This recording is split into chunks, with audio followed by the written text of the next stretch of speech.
vous êtes-vous jamais demandé pourquoi dans les forêts, la végétation est aussi luxuriante sans l'assistance de l'homme, de ses instruments de culture et de ses produits de traitement? Jusque-là, je ne m'étais moi-même jamais posé cette question. Mais les événements de ces dernières années m'ont obligé à le faire.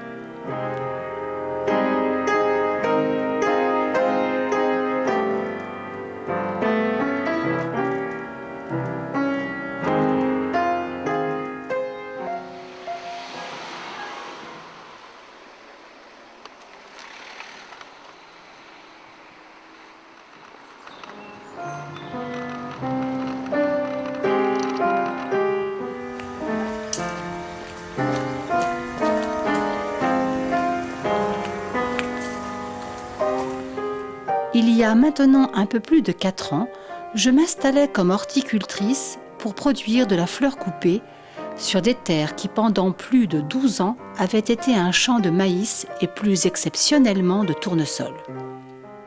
Mes premières récoltes furent catastrophiques. Rien que des tulipes naines, les vivaces, censées se plaire dans des terres argilo-calcaires, végétaient, puis disparaissaient. C'était le fruit de mon inexpérience, certes, mais je compris aussi comment un type d'agriculture qui avait enrichi une génération risquait de ruiner la suivante.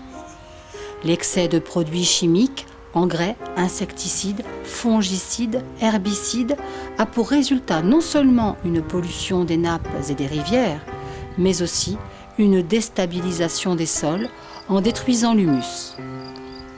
Les sols s'érodent à vue d'œil, et l'impact sur la microfaune est terrible. La pratique de labour en profondeur accentue le problème. Ils amènent les organisations microbiennes profondes du sol en surface, où elles sont détruites par la lumière, alors que les couches superficielles périssent à la trop grande profondeur où elles sont enfouies.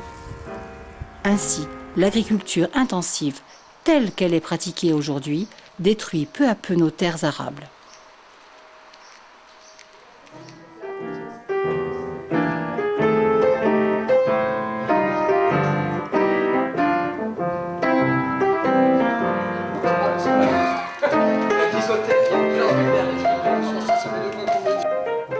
Peu importaient mes résultats, l'État réclamait sa part. Pour faire face à toutes les charges prévues et imprévues, je multipliais les offres. Abonnements à des bouquets, décorations de mariage, marchés de Noël.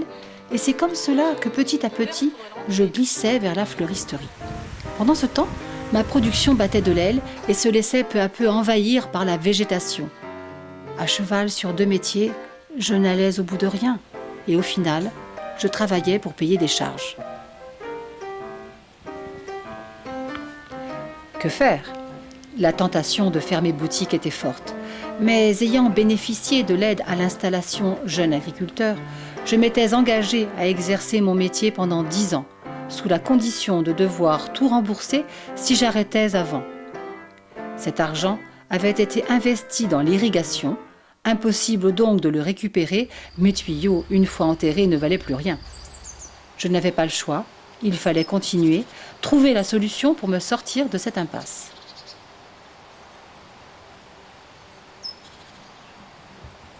C'est à ce moment-là que je fis plusieurs rencontres décisives et découvris la méthode d'Emilia Haslip, inspirée elle-même de la permaculture. En résumé, la méthode consiste à supprimer tout labour et à laisser la microfaune se charger de l'aération des sols et à s'interdire l'utilisation d'engrais chimiques pour utiliser la synergie des plantes. Voici comment elle procède. Elle divise le sol en buttes régulières d'environ 1,20 m de large et 50 cm de hauteur.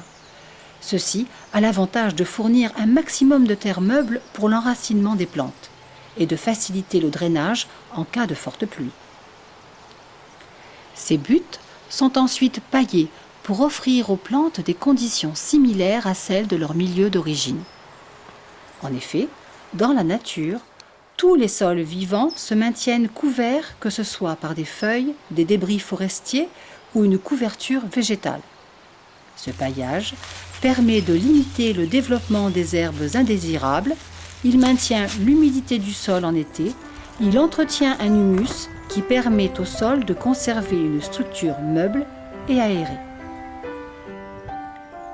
Tout au long de l'année, le sol doit être occupé par des racines. On y parvient en faisant se succéder les cultures. On utilise des engrais verts, comme les légumineuses, qui ont la particularité de fixer l'azote. Lors de la cueillette, la partie inutilisée de la plante reste et se décompose sur place pour nourrir la faune du sol. Les plantes se protègent entre elles par des associations subtiles et on encourage le développement de prédateurs d'insectes et de limaces.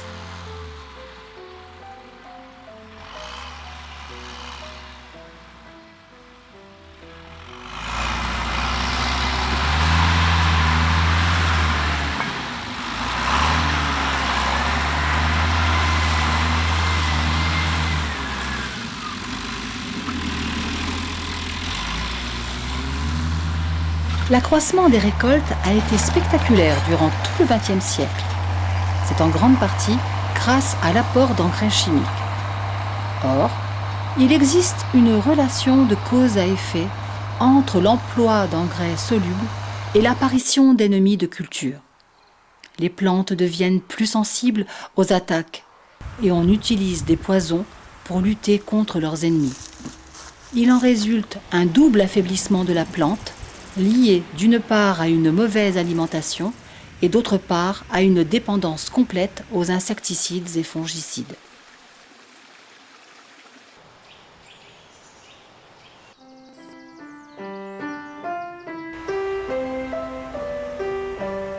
Mes premiers essais furent convaincants.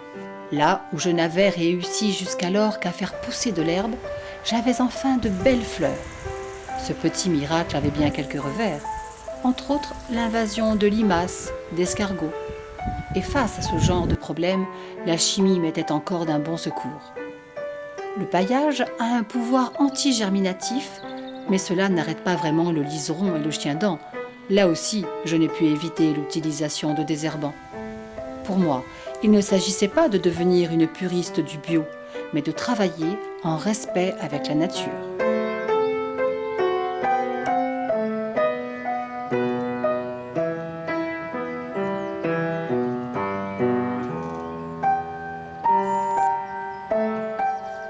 Il est certain que des terres de culture abandonnées à leurs seules ressources perdent vite leur fertilité. C'est là qu'intervient le rôle de l'humus.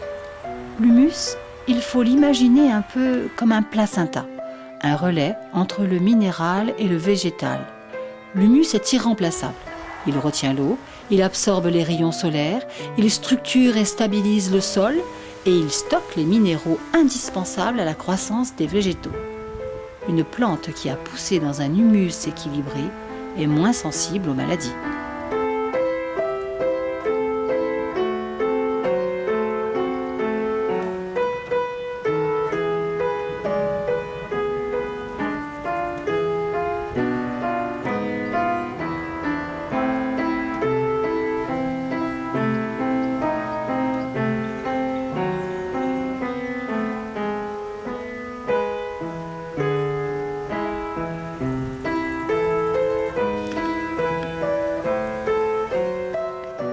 Pour comprendre ce qu'est l'humus, il faut retourner se promener dans la nature, se pencher auprès d'un arbre, gratter le sol, y découvrir un terreau noirâtre grouillant de vie.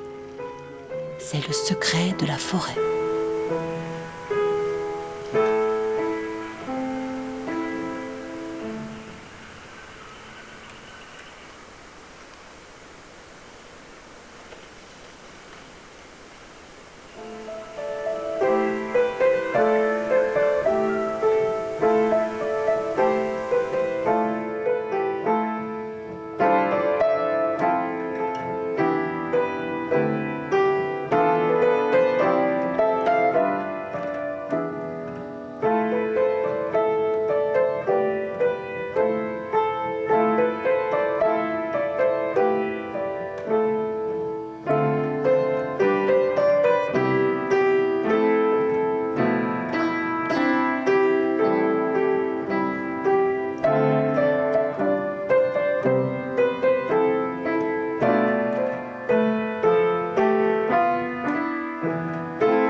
C'est le secret de la forêt. C'est le secret de la forêt. C'est le secret de la forêt.